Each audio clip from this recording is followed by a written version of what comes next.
Everyone, welcome to the YouTube channel maths by Jitendra Kumar. और यहाँ हम बीएससी सेकंड सेमेस्टर के लिए केमिस्ट्री पढ़ रहे हैं। Unit number second, chemistry of protein आज ख़त्म होने वाली है और आज का लास्ट लेक्चर है हमारी इस यूनिट का। और आज का लास्ट टॉपिक है आपका कोएंजाइम्स एंड कोफैक्टर्स। ठीक है, एक ही बात है कोएंजाइम्स और कोफैक्टर्स की।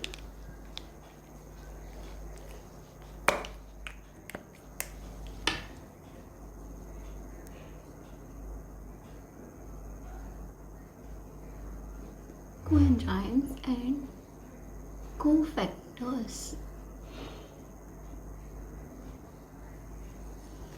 Coenzymes and cofactors. अब ये कोएंजाइम क्या होता है?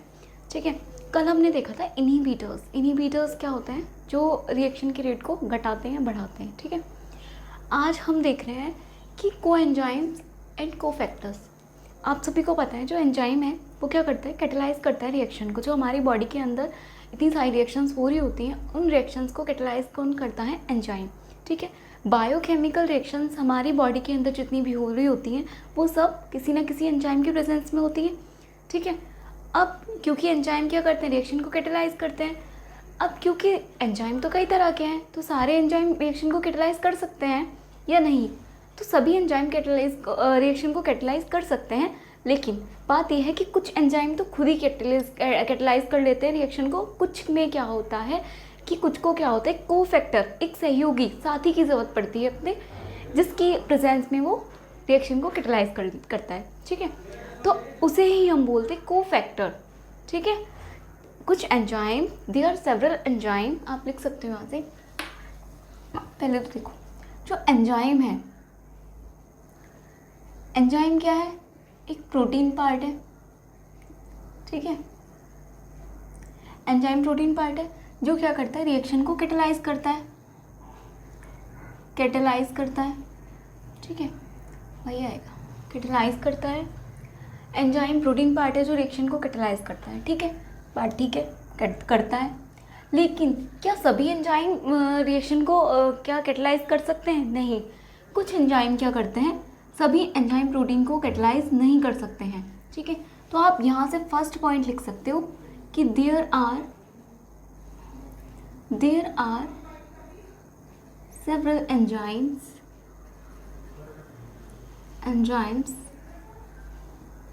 which cannot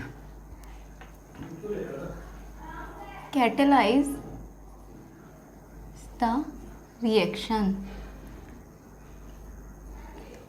There are several enzymes which cannot catalyze the reaction without catalyse नहीं कर सकते, इसीलिए इन्हें एक साथी की जरूरत पड़ती है। अकेले कैटेलाइज नहीं कर पाएंगे कुछ प्रोटीन, कुछ तो कर लेंगे, कुछ नहीं कर पाएंगे, तो उन्हें एक कोफैक्टर की जरूरत पड़ेगी।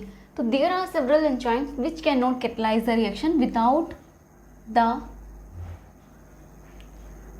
असिस्टेंस, उपस्थिति, without the assistance of cofactors. और इन्हीं कोफैक्टर्स को हम कोएंजाइम बोलते हैं। There are several enzymes which cannot catalyze the reaction without the assistance of cofactors. क्या करते हैं? वो कोफैक्टर्स की असिस्टेंस के बिना उसको कैटेलाइज कर ही नहीं सकते हैं। ठीक है, अब इनको क्या बोलते हैं? तो आप लिख सकते हो।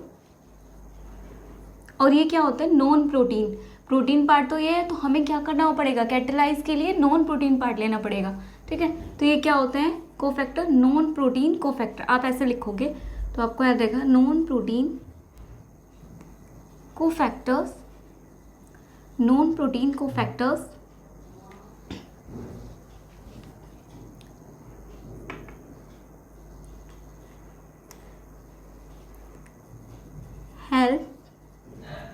helps to catalyze reaction. Non-protein cofactors helps to catalyze reaction. These are called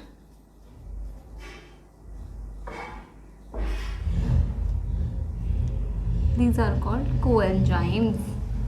this are called coenzymes. ठीक है, अब कोएंजाइम की बात हो गई, एक वर्ड आएगा आपका होलो एंजाइम,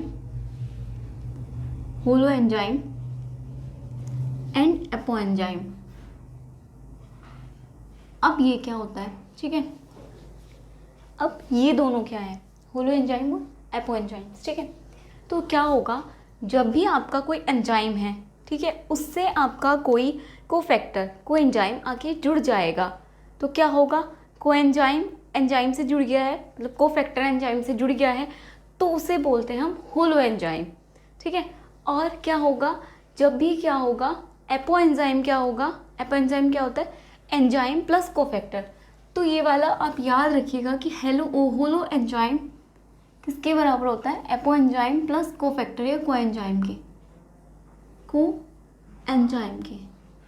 हेलो एंजाइम होगा एपो एंजाइम प्लस कोएंजाइम के। ठीक है, ये आपको याद रखना है।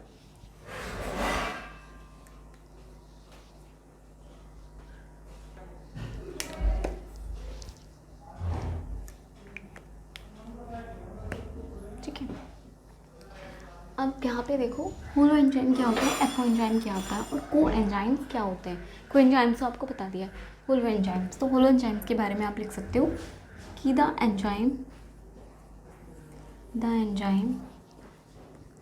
विद कोफैक्टर्स यानी कि coenzymes is called holo enzyme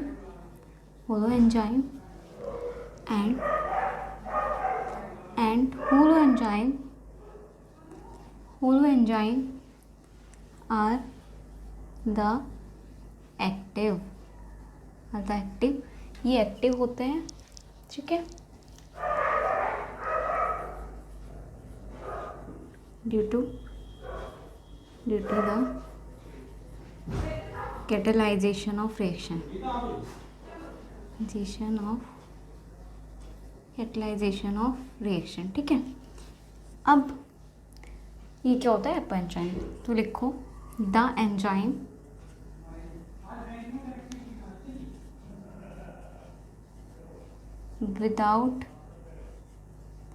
without cofactors और करके इसको लिख सकते हो कि व्हेन कोफैक्टर या coenzyme when cofactors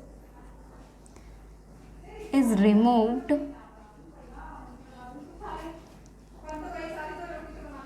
then it is known as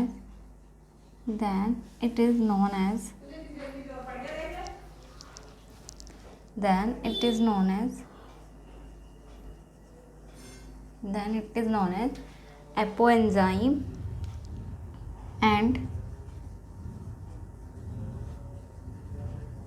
apoenzymes are inactive because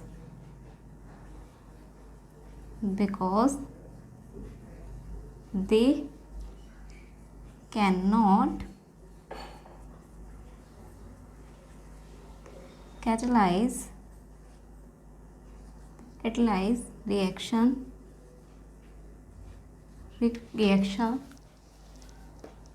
due to the loss of cofactors। ठीक है, अब ध्यान से समझिएगा, नोट डाउन तो कर लिया है आपने। ठीक है, ध्यान से समझिए, ध्यान से सुनिए। एंजाइम्स क्या होते हैं? प्रोटीन से मिलकर बने होते हैं। प्रोटीन क्या करता है? एंजाइम का जो प्रोटीन पार्ट है वो रिएक्शन को कैटलाइज करता है। हमारी बॉडी के अंदर इतनी सारी केमिकल रिएक्शन, केमिकल रिएक्शन नहीं, बायोकेमिकल रिएक्शंस होती हैं, तो उनको कैटलाइज कौन करता है? एंजाइम। वो सारी रिएक्शन किसकी प्रेजेंस में कैटलाइज होती हैं?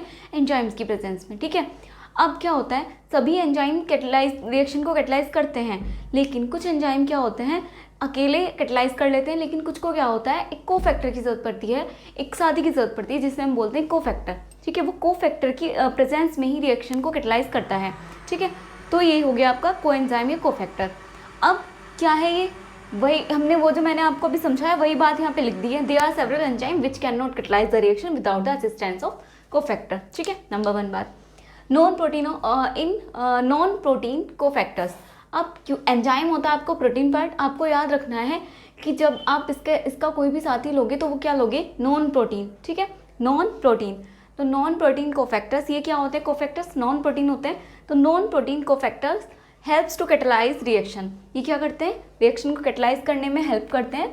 दीज आर कॉल्ड कोएंजाइम्स, और इन्हें क्या बोलते हैं, हम कोएंजाइम बोलते हैं। फिर बात आई कि चलो ये तो हो गया कि अब क्या था, हमारे पास नॉर्मल एंजाइम होगा तो उसने रिएक्शन की होगी, पहले क्या उससे आके क्या हुआ होगा, उससे आके जुड़ा होगा आपका कोएंजाइम। ठीक है, आपके पास नॉर्मल एंजाइम है, कोएंजाइम की प्रेजेंस होगी तभी रिएक्शन कैटलाइज होगी। ठीक है, तो जो आपका नॉर्मल एंजाइम है उस टाइम जिस टाइम पे उसमें कोई भी कोफैक्टर नहीं ऐड हुआ है उसे बोलते हैं एपो एंजाइम। और जब क्या होगा, एंजाइम में आपका कोफैक्टर ऐड हो जाएगा तो हम उसे बोलते हैं होलो एंजाइम्स। तो वही है, होलो एंजाइम से एपो एंजाइम प्लस कोफैक्टर। होलो एंजाइम्स किससे मिलकर बना होता है, जो आपका नॉर्मल एंजाइम है जिसे हम बोलते हैं एपो एंजाइम, जिसमें कोफैक्टर नहीं होता है। तो उस एंजाइम में को एंजाइम या कोफैक्टर जब आके जुड़ जाएगा तब हमारा बनेगा होलो एंजाइम। इसको अगर मैं इसको पिक्चर के थ्रू ड्रॉ करने की कोशिश करती हूँ।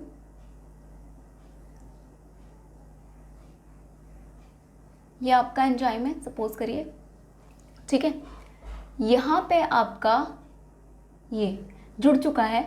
ठीक है, इसको कुछ भी डॉट से ऐसे दिखा देती हूँ। ये आपका कोई कोफैक्टर ऐड हो गया है, ये है आपका कोफैक्टर, मैंने सी से दिखा दिया है। ठीक है, तो इसको बोलेंगे इस टाइम पे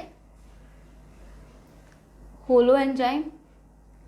और अगर इस होलो एंजाइम से क्या हो जाए, ये जो आपका जुड़ा था ये अलग हो जाए, यानी कि एंजाइम अलग और जो आपका ये जुड़ा था कुछ कुछ ऐसा सा था कोफैक्टर अलग अलग हो जाए ये, तो इसको बोलते हैं हम, इस वाली टर्म को बोलते हैं हम क्या, एपो एंजाइम। इससे रिमूव हुआ है ना, ये तो एंजाइम था, है तो अभी भी एंजाइम, लेकिन इसका नाम हो जाएगा पर्टिकुलर, है तो अभी भी एंजाइम ही, ये भी एंजाइम है, मैं इसका पर्टिकुलर नाम बता रही हूँ, ये होगा होलो एंजाइम जब इसमें कोफैक्टर आके जुड़ चुका होगा। और जब कोफैक्टर रिमूव हो जाएगा तो ये कहलाएगा एपो एंजाइम, और आपका कोएंजाइम अलग, कोफैक्टर अलग। ठीक है, ये है आपका पिक्चर के थ्रू इसका रिप्रेजेंटेशन। तो हमने वही लिखा है कि the enzyme with cofactors is called holo enzymes. Cofactor के साथ जो एंजाइम होगा उसे होलो एंजाइम कहते हैं। और होलो एंजाइम क्या होगा, एक्टिव होंगे in comparison to apo enzymes. क्यों होगा, यहीं से देखो, अभी देखा कि एंजाइम किसके प्रेजेंस में, कुछ एंजाइम है वो रिएक्शन कैटलाइज नहीं करेंगे रिएक्शन को, क्यों, क्योंकि वहाँ को एंजाइम नहीं है। ठीक है, तो जिस एंजाइम में कोफैक्टर ही नहीं है, को एंजाइम ही नहीं है, तो वो क्या होगा, इनएक्टिव होगा, रिएक्शन नहीं होगी, रिएक्शन को कैटलाइज नहीं कराएगा तो इनएक्टिव हो गया। लेकिन होलो एंजाइम क्या होता है, जब कोफैक्टर आके जुड़ चुका होगा एंजाइम पे, उस टाइम से बोलते हैं होलो एंजाइम। ठीक है, तो होलो एंजाइम के पास तो क्या कोफैक्टर आ चुका है, तो अब ये रिएक्शन कराएगा, और रिएक्शन कराएगा तो एक्टिव होगा। ठीक है, तो इसीलिए ये एक्टिव है। क्यों है एक्टिव, क्योंकि ये रिएक्शन को कैटलाइज कराता है। और ये इनएक्टिव क्यों है, क्योंकि ये रिएक्शन को कैटलाइज नहीं कराता है। और क्यों नहीं कराता है, क्योंकि इसके पास कोफैक्टर नहीं है, को एंजाइम नहीं है, वो रिमूव हो चुका है। ठीक है, ये इतनी सी बात हमने यहाँ लिखी है। चलिए एक बार नोट डाउन करिए, फिर आगे चलते हैं। चलिए सभी ने नोट डाउन कर लिया होगा, अब आगे चलते हैं। ठीक है,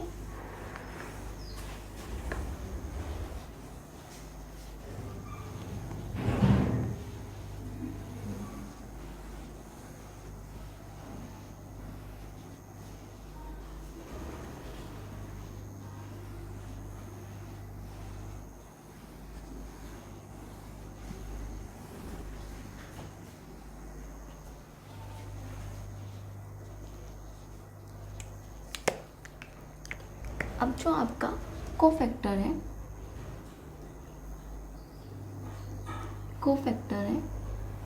वो दो तरह के होते हैं। ठीक है, दो तरह के होते हैं। एक होते हैं आपके इनऑर्गेनिक कोफैक्टर और एक होता है आपका ऑर्गेनिक कोफैक्टर्स। ठीक है, कोफैक्टर्स आपके दो तरह के हो गए, inorganic cofactors and organic cofactors. ठीक है, अब इनऑर्गेनिक और ऑर्गेनिक कोफैक्टर्स क्या होते हैं? ठीक है, देखो इनऑर्गेनिक फैक्टर्स होते हैं आपके मेटल आयंस। ठीक है, और आपके पास जो ऑर्गेनिक कोफैक्टर्स हैं ये फर्दर आपके 2 टाइप्स के होते हैं। ठीक है, टू टाइप के होते हैं, प्रोस्थेटिक ग्रुप, एक तो होता है प्रोस्थेटिक कोफैक्टर्स या ग्रुप। ठीक है, प्रोस्थेटिक, और एक होता है आपके पास coenzymes.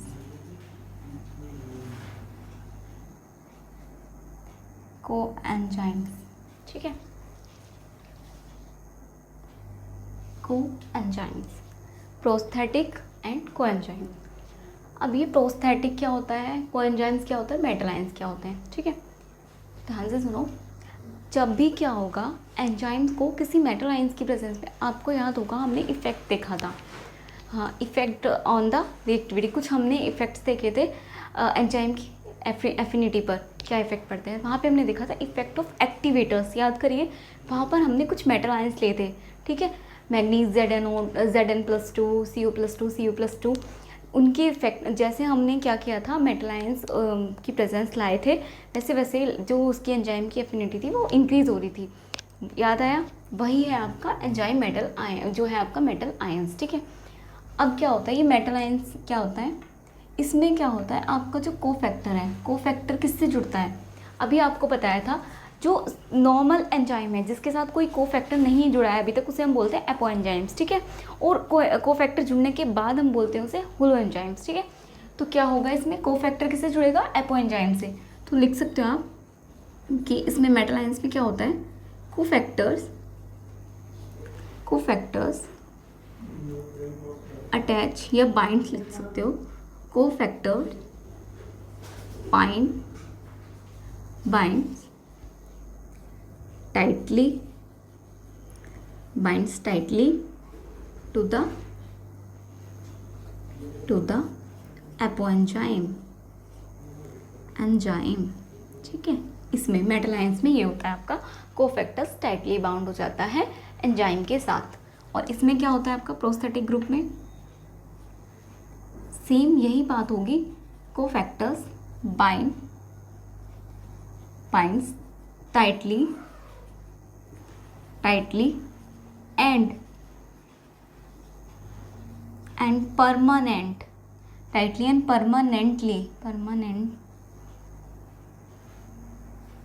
permanently to the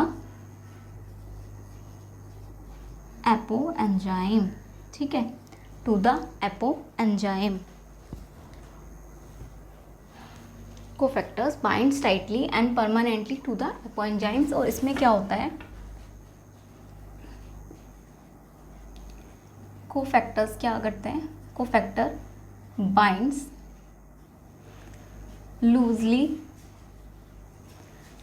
loosely और टेम्परेरी, यहाँ पे और आएगा।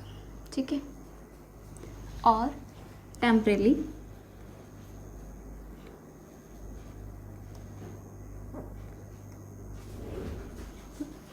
loosely or temporary to the apoenzyme। ठीक है, मतलब मेटल आयंस क्या होंगे, जब क्या होगा, कोफैक्टर टाइटली बाउंड हो जाएगा एपोएंजाइम्स के साथ, यानी कि उसे अलग नहीं किया जा सकता, तो उसे बोलते हैं मेटल आयंस। प्रोस्थेटिक ग्रुप में क्या होगा, जब कोफैक्टर क्या होगा, टाइटली बाउंड हो गए, परमानेंटली बाउंड होगा, तो हम बोलते हैं उसे एपोएंजाइम्स। और वो कोफैक्टर बाइंड्स लूजली और टेम्परेरी टू द एपोएंजाइम्स। और जब क्या होगा, कोफैक्टर क्या होगा, लूजली बाउंड होगा या टेम्परेरी बाउंड होगा, तो उसे हम बोलते हैं कोएंजाइम्स। ठीक है, उसे बोलते हैं हम कोएंजाइम्स। ठीक है, नेक्स्ट देखते हैं, अब पहले ये नोट डाउन करिए। तो इनऑर्गेनिक कोफैक्टर्स, ऑर्गेनिक कोफैक्टर्स ये हो गए हैं आपके। इसमें मेटल आयंस है, cofactors binds tightly to the apoenzymes, cofactor binds tightly और परमानेंटली टू द एपोएंजाइम। इसमें क्या होगा, प्रोस्थेटिक में परमानेंटली कोई काम हो जाएगा, उसके बाद उससे रिमूव नहीं कर सकते। लेकिन कोएंजाइम्स में क्या होगा, जब एंजाइम को ज़रूरत पड़ेगी कोफैक्टर की तब आ जाएगा और बाद में रिएक्शन होने के बाद वापस रिमूव हो जाएगा। और ऐसा नहीं है जैसे कि एक ही एंजाइम के लिए यूज़ हो सकता है, कि आगे दूसरे एंजाइम को ज़रूरत पड़ी तो दूसरे एंजाइम के पास चला जाएगा, किसी और एंजाइम को ज़रूरत पड़ी तो उसके पास चला जाएगा, सबकी हेल्प करेगा, लेकिन बाद में अपनी इनिशियल स्टेट में वापस हो जाएगा। लेकिन इसमें ऐसा नहीं होता है। एंजाइम एक बार जुड़ गया, कोफैक्टर एक बार जुड़ गया एंजाइम के साथ तो जुड़ गया, उसे रिमूव नहीं किया जा सकता। ठीक है, परमानेंटली वो उससे जुड़ चुका है। इसका एग्जाम्पल आप देख सकते हो, मेटल आयंस के एग्जाम्पल जैसे Cu+2, Cu+2, Fe+2, Zn+2। ठीक है, और इसके एग्जाम्पल आप देख सकते हो। प्रोस्थेटिक ग्रुप होता है आपका हीम, जिसमें क्या होता है, हीम ग्रुप प्रेजेंट होता है। हीम ग्रुप जिसमें होता है आपका heme group present, heme group which is present in blood, haemoglobin, heme group. ठीक है, और ये होगा आपका जो आपके कोएंजाइम है, बहुत सारे हैं आपके कोएंजाइम, अभी हम उनके फंक्शन देखेंगे। ठीक है, जिसमें से आपका है एक NAD+। ठीक है, फुल फॉर्म आपको वैसे मैं तभी भी लिखाऊंगी, लिखिए निकोटिनामाइड एडिनाइन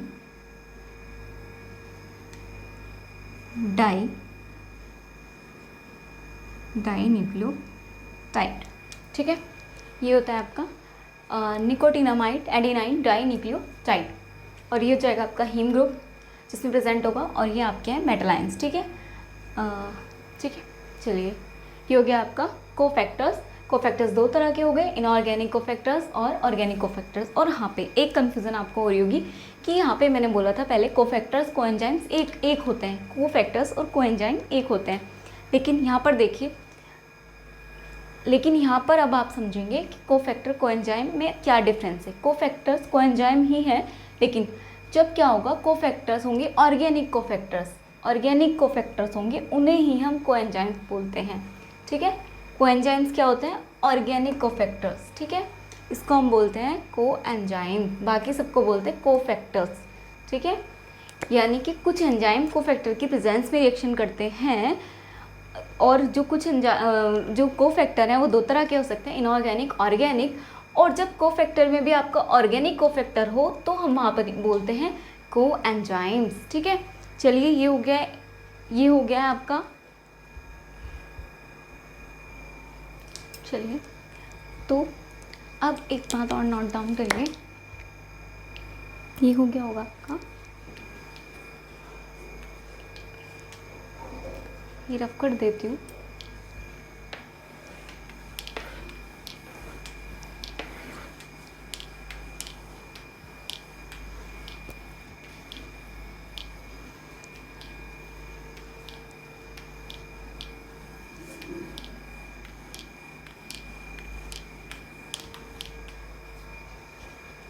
चलिए एक लाइन लिख लीजिए कि कोफैक्टर्स, लिखिए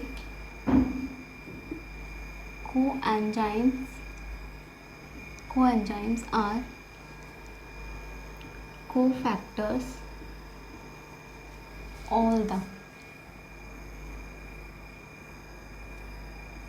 all the coenzymes are cofactors, but every cofactor is not coenzyme, ठीक है।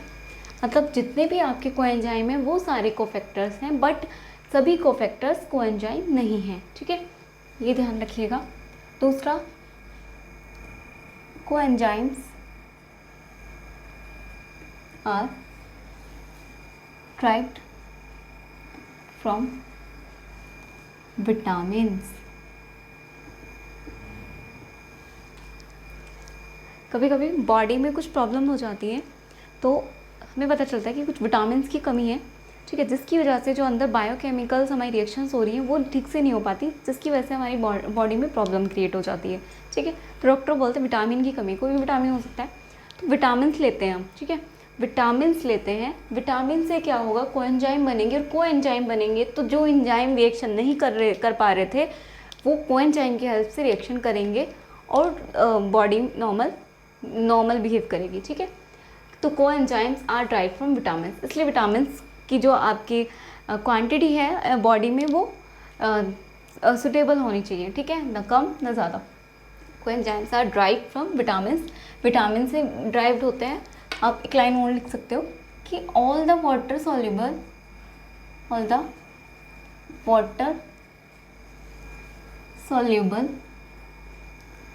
विटामिन। अच्छा, विटामिन क्या होते हैं, तो यहाँ पे लिख लीजिएगा कि विटामिन क्या होते हैं, ऑर्गेनिक मॉलिक्यूल हैं। जैसे आपके कार्बोहाइड्रेट्स होते हैं, प्रोटीन्स होते हैं, अमीनो एसिड्स हैं, वो वैसे ही ऑर्गेनिक मॉलिक्यूल हैं आपके विटामिन, ठीक है। All the water soluble vitamin are coenzymes. All the water soluble vitamins are coenzymes except vitamin सी।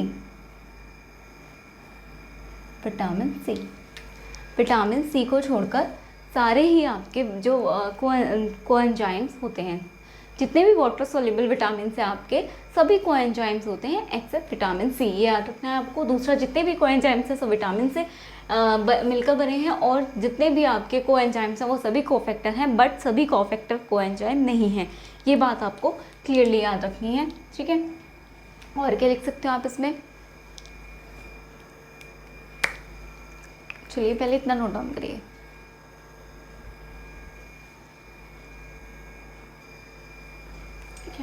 तो all the enzymes are cofactors but every cofactor is not coenzyme. Coenzymes are derived from vitamins, और जितने भी water soluble vitamins हैं आपके वो coenzymes हैं।